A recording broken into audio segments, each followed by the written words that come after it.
7th grade math, test 24, problem number 1. So it says that Jill poured 2/3 cups of bleach into a bucket and she poured 4 cups of water. How many cups of water are there for each cup of bleach? Well, so what we're going to do then is to get the unit rate, and they say bleach second, we're going to take cups of water divided by bleach, and that'll tell us how much cups of water if there was 1 full cup of bleach.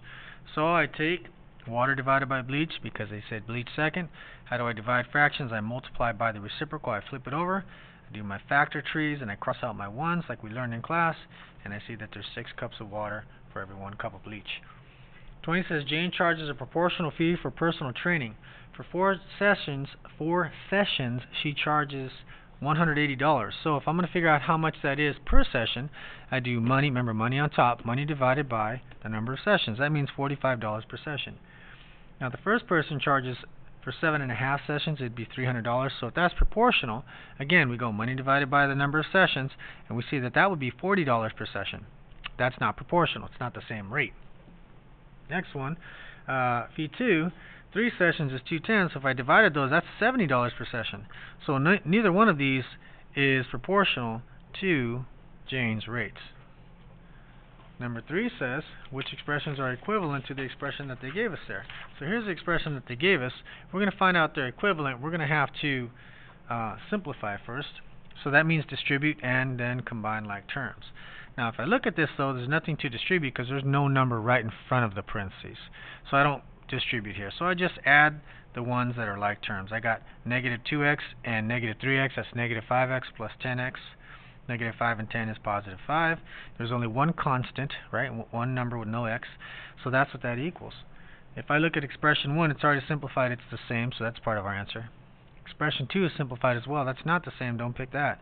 Expression 3, I see that I have to combine my like terms and I get the same thing. In expression 4, if I do the rule for subtraction, and then if I use teams to add these two, I see opposite teams mean subtract. There are more negatives than positives, so that's why it's negative 3x. That's not the same thing, so my answer has to be 1 and 3.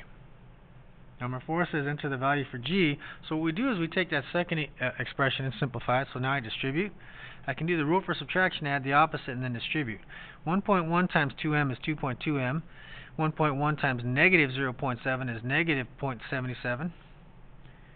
So what does g need to be in order for these two to be the same? Well, I just look at the second one and I see g is right there. So what's right there? Negative 77 hundredths. For number 5, we have an inequality, and we have to say what the solution looks like. So we got to solve it first. So I'll separate both sides of my inequality, and I'll start working farthest away from the variable, doing inverse operations to both sides. That makes that go away. 49 take away 9 is 40. Divide by the coefficient. Whenever we divide by a negative, we have to reverse the inequality. And so my solution here, if I say my x first, and the mouth is trying to eat the x, that's greater than. So then my answer is all the numbers bigger than or the same as, because of that line. So this is greater than or equal to negative 10. Greater than or equal to negative 10, well, equal to is a dot, solid dot, greater than all the numbers this way. So the description of that solution is a closed dot on negative 10 with the arrow to the right. So number 6, Lucas is drinking 32-ounce beverage. He already drank 10 ounce. What percentage is left? So I got to subtract these two to find out that there's 22 ounces left. So this question is really asking us 22 is what percent of 32. So then what I can do is I can use a percent proportion, or I can simply, like when we have a test, if we get 22 out of 32, we just divide and then move the decimal 2 times. But if you do it that way and you're dividing, you can stop here, because if we're going to round to the nearest percent, we have enough. We just look to the right of 2 spaces to look at the third space, and that tells me that it's about 69%. Problem number 7. It says Sarah bought $60 and paid 5% sales tax. Edward bought $20 and paid 5% sales tax. So what I can do then, one thing I can do is I can find 5% of 60 and add that on to 60 to figure out what Sarah paid. So I can set up my percent proportion. It's always is over of, right? What number is 5% of 60? So 60 goes on the bottom, and percent always goes over 100. So I cross multiply. X times 100 is 100x. 60 times 5 is 300. Divide by 100 just means to move the decimal 2 times. So I find out that 5% of 60 is actually $3. So she paid $63. Now we can do the same exact thing for Edward. and find 5% of $20 and add it on to 20. Or we could have done them both this way. Let me show you a shortcut. So a shortcut is this. 10% is easy to find. 10% of a number, 10% as a decimal is 0.1, and the way you multiply by 0.1 is to move the decimal one time. So if I ever got to find 10% of something, I just move the decimal in one time. So 10% of $20 is $2. But we want 5%. That's half of 10%, right? So if I take half of $2, that's $1. So the taxes is $1. Original price was 20. 20 plus 1 is $21. Sarah's paying 63. Ed's paying 21. Together they're paying $84. 8 says Ashley sells 5 boxes of cookies for $25. Remember, money on top. So it goes in and out. Money goes in, divide by the number. That will give you the unit rate or tell you how much money is being paid for each box. So if it's $5 a box and they're going to raise it 10%, again, 10% is easy to find, right? 10% of 5, move the decimal one time, so 10% of $5 is 50 cents. Or you can go and do all this work if you'd like. So 50 cents added on to $5 is $5.50 per box. For number 9, he had 5 3/4 ounces. He spilled 1 1/4 ounce. How much is left? This is just a subtraction problem, and normally we'd have to convert these into improper fractions, get a common denominator, subtract, and then reduce. However, I see that I have common denominators, and if this numerator is bigger than this, then I just get to take a shortcut. And I go 3 take away 1 is 2. Keep the same denominator. Denominator. 5 take away 1 is 4. Now I have to reduce that fraction. 2/4 is the same as 4 1/2. So the difference is 4 1/2. Number 10. We have 2 triangles that are similar. And if I looked at the sides, if I use the corresponding sides, and I put the new over the old, for example, look on your study guide there. You see the 12 and the 3 correspond. Now it says figure A changed into figure B, because it says figure A to get figure B, right? So figure B is a new one, so I put the 12 on top, the 3 on the bottom. That's why I get a scale factor of 4.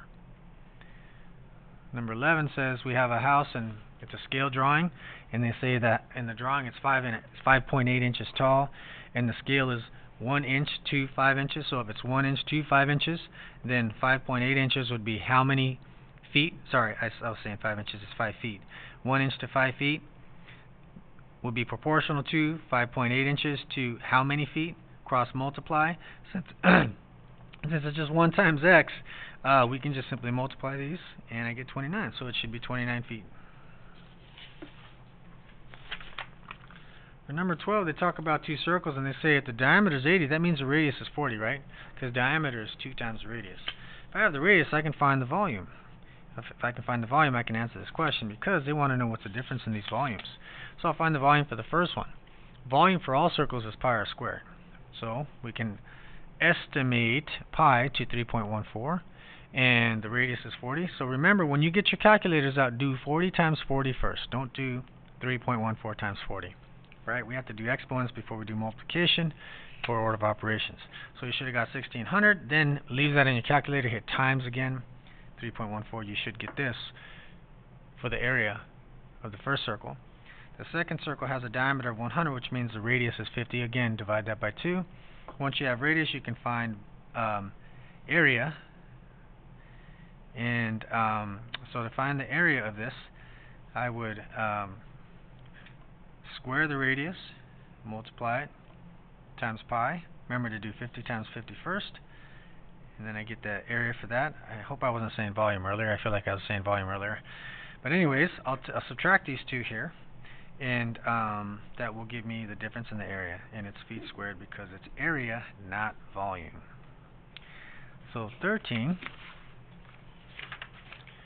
we have a circle. And it gives us the circumference. Well, the circumference of a circle is 2 times pi times the radius. So in other words, if they give us circumference, we can use that to find the radius. And then we can use radius to find the area. So they say the circumference is 279 and 68 So that goes where the C goes, because that's circumference. And then I use my formula. 2 goes where 2 goes. Pi is always 3.14, about. And R, we don't know. We're going to use this to figure out what R is. So I multiply first. 2 times 3.14 is 6.28. So now you take your calculators. If you're going to divide both sides by this coefficient, that will isolate R, meaning you will know what R equals, or you will find the radius So you can use that to find the area. So I take this in my calculator, I type this in first, I hit the division button, then I do 6.28, and you should have got a real long number. But my hints to you is go ahead and take that real long number and round it to the nearest hundredths.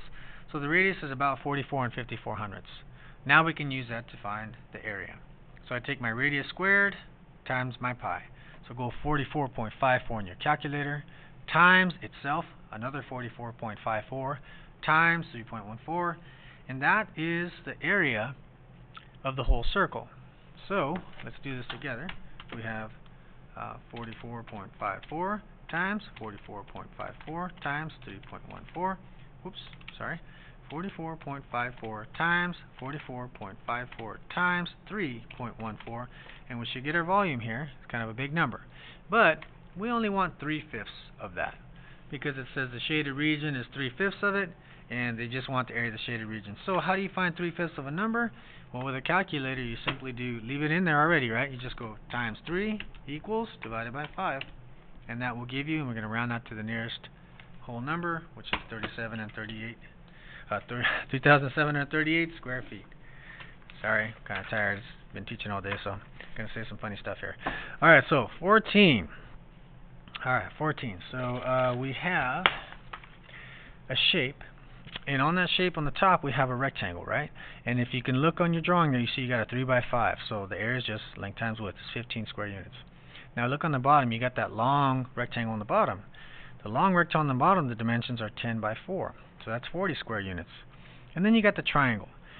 In order to find the area of a triangle, you have to do 1/2 base times height, or base times height divided by 2. So in other words, we already have the height from the drawing. We just got to find this base.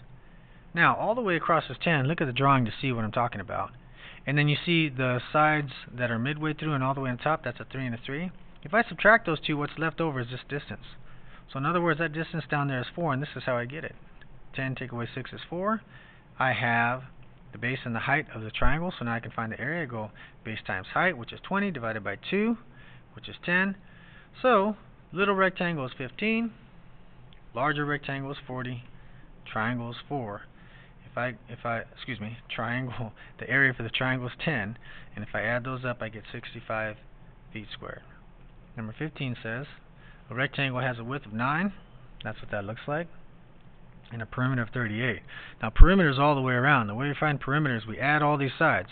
So in other words, I have 2 of these, or you can do times 2, plus 2 of these, or you can do those times 2. So for perimeter, it's 2 times the length plus 2 times the width. So for this problem 15, it says the width, or they give us a W, is 9. So 2 of those together is 18. So the perimeter of 38 is 2 times whatever the length is plus 18. So I can solve for L, or isolate this variable to figure out what L is. Subtract 18 from both sides, divide by 2, and each one of those is 10. You can check it, 10 plus 9 plus 9 plus 10, you should get 38 when you're done.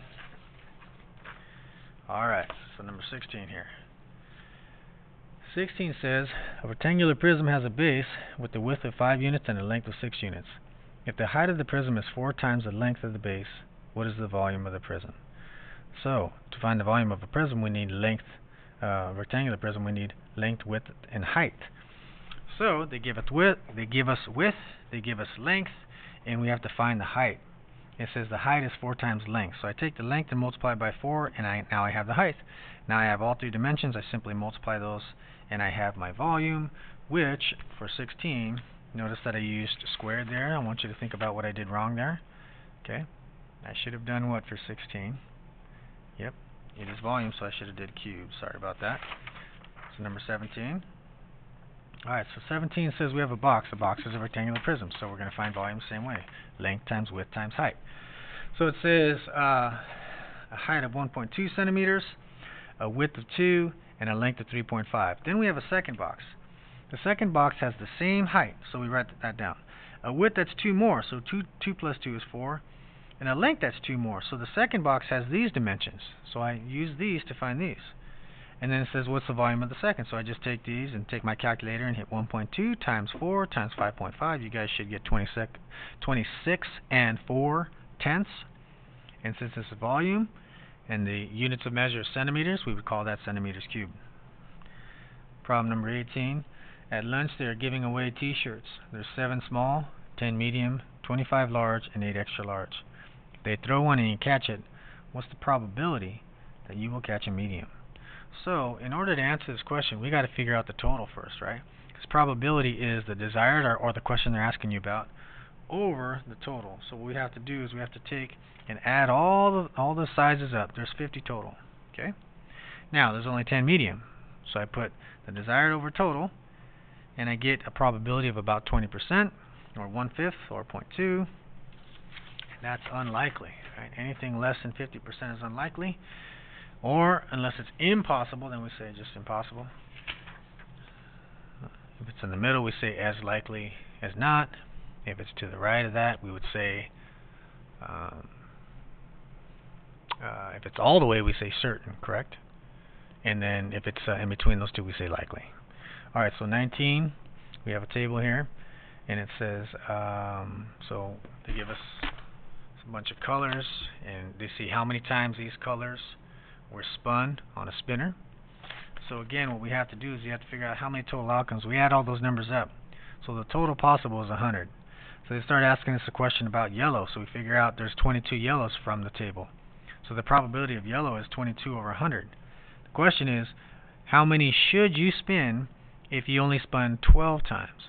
Well, if it's 22 out of 100, that should be proportional to x, or how many out of 12. Put the totals on the bottom, cross multiply, and divide, and you get 2.64, which will round to about 3 times. In number 20, Sammy rolled a die, and long story short, things didn't really match up. And what I want to point out in these types of problems is the more you perform an experiment, the more the probability will match the predicted or theoretical probability. Right? The more the experimental probability or the frequency observed will match the predicted or theoretical probability. So basically, the more you do it, the more accurate it is. So if your sample space is too small, it's not going to match. That's why the answer is B for this problem. Alright, hope that helped you guys.